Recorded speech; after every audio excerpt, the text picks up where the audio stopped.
Hello everyone and welcome back to Kotak Stockshaala. मैं हूँ दिवांशी आशर। जब एक कंपनी अपने शेयर्स आईपीओ के थ्रू ऑफर करती है तब इन्वेस्टर्स इन शेयर्स के लिए अप्लाई करते हैं। लेकिन अगर आईपीओ ओवर सब्सक्राइब हो जाए तब क्या होता है? अलॉटमेंट कैसे डिसाइड होता है ताकि सबको फेयर चांस मिले? चलिए आज के इस वीडियो में आईपीओ की अलॉटमेंट प्रोसेस को समझ लेते हैं।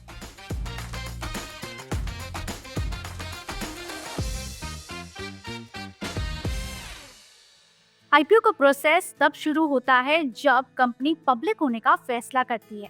इसमें सबसे पहले 3 दिन का एक बिडिंग विंडो ओपन होता है जिस दौरान इन्वेस्टर शेयर्स के लिए अप्लाई करते हैं। अब जैसे ही ये विंडो क्लोज हो जाती है तब आईपीओ अलॉटमेंट का प्रोसेस शुरू हो जाता है। आईपीओ अलॉटमेंट प्रोसेस कई सारे फैक्टर्स पर डिपेंड करता है जैसे कि investor category, demand for the IPO and the level of subscription. अब आईपीओ में ब्रॉडली 3 कैटेगरी के इन्वेस्टर्स होते हैं: क्वालिफाइड इंस्टीट्यूशनल बायर्स यानी कि क्यूआईबीज, नॉन इंस्टीट्यूशनल इन्वेस्टर्स यानी एचएनआईज और लास्ट में है रिटेल इन्वेस्टर्स। और इसलिए आईपीओ अलॉटमेंट प्रोसेस भी इन इन्वेस्टर के कैटेगरीज के अकॉर्डिंगली डिफरेंट होती है। आगे बढ़ने से पहले कुछ इंपॉर्टेंट टर्मिनोलॉजीज को जान लेनी बहुत जरूरी है। The first one is the lot size. जब कोई कंपनी आईपीओ लॉन्च करती है तो वो अपने टोटल नंबर ऑफ शेयर्स को छोटे छोटे लॉट्स में डिवाइड करती है। इन लॉट्स में फिक्स नंबर ऑफ शेयर्स होते हैं and these are the minimum number of shares that any investor needs to bid for. Generally एक लॉट की जो वैल्यू है वो 15,000 रुपए के आसपास की होती है।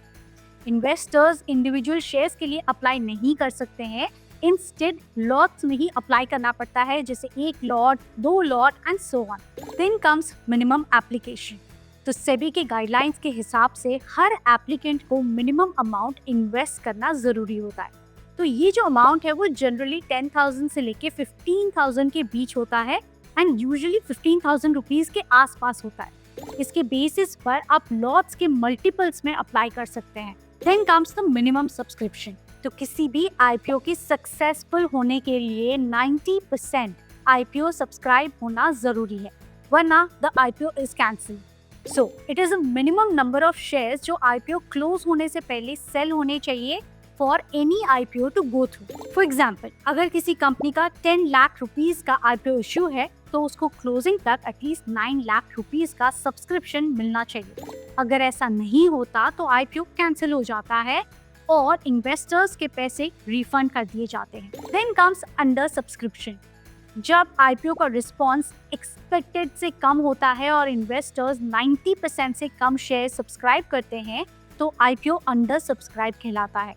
अगर ऐसा होता है तो एज यू नो कैंसिल कर दिया जाता है। Then comes over subscription.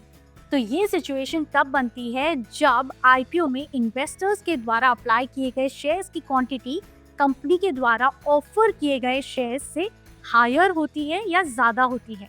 In simple words, जब डिमांड सप्लाई से हायर हो जाती है तब आईपीओ ओवर सब्सक्राइब हो जाता है। फॉर एग्जाम्पल, किसी कंपनी को 10,000 शेयर्स के लिए 20,000 एप्लीकेशंस आती है, that means the IPO is over subscribe 2 times.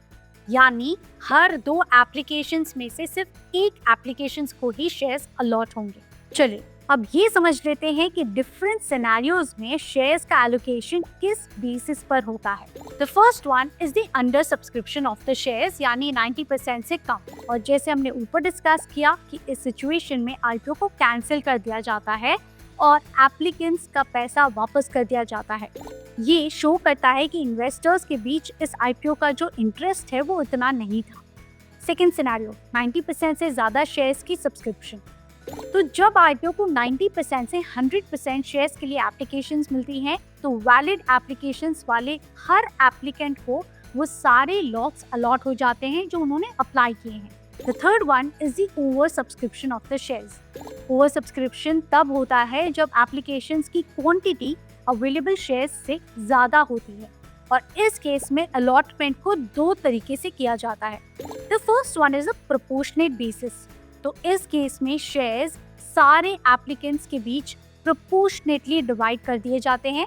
For example, अगर किसी कंपनी का आईपीओ 2 टाइम्स ओवर सब्सक्राइब्ड है तो हर एप्लीकेंट को लगभग आधे शेयर्स मिल सकते हैं जो उन्होंने अप्लाई किए हैं।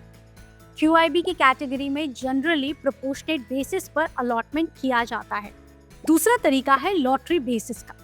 जब ज़्यादा ओवर सब्सक्रिप्शन होता है तो कंप्यूटराइज्ड लॉटरी सिस्टम का यूज़ करके शेयर्स को अलॉट किया जाता है और इससे फेयर और रैंडम डिस्ट्रीब्यूशन इंश्योर होता है सारे एप्लीकेंट्स के बीच।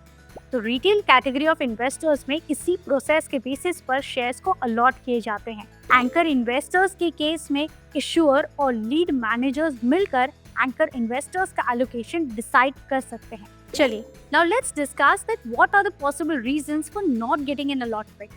तो IPO के लिए अप्लाई करने का मतलब ये बिल्कुल नहीं है कि आपको फॉर श्योर अलॉटमेंट मिलेगा ही मिलेगा। हियर आर फ्यू रीजंस जिनके चलते आपको अलॉटमेंट ना मिले। The first one is obvious, over subscription. जैसे कि हमने ऊपर डिस्कस किया कि ओवर सब्सक्रिप्शन के केस में लॉटरी बेसिस पर शेयर्स अलॉट किए जाते हैं। सो आप एज एन इन्वेस्टर सिर्फ नंबर ऑफ एप्लीकेशन ज़्यादा कर सकते हैं और फैमिली के हर इंडिविजुअल के डीमैट अकाउंट से अलग अलग अप्लाई कर सकते हैं, and this will increase the probability of you getting an allocation in the IPO. The second probable reason of not getting an allotment might be incorrect details. ये हो सकता है कि आपने अपने डिटेल्स गलत मेंशन किए हों, जैसे आपका pan card number, demat account number या फिर कोई पर्सनल डिटेल, जिसके चलते आपकी एप्लीकेशन डिसक्वालीफाई भी हो सकती है। So, this was everything that you needed to know about the basis of allotment. Next episode में we will focus on how to correctly apply for an IPO. I hope आपको अब समझ में आ गया होगा कि IPO allotment कैसे होता है। But if you still have any doubts या queries तो आप हमें comment section में पूछ सकते हैं। Thank you for watching. See you next time. ऐसे और informative videos के लिए stay tuned with Kotak Stockshalla.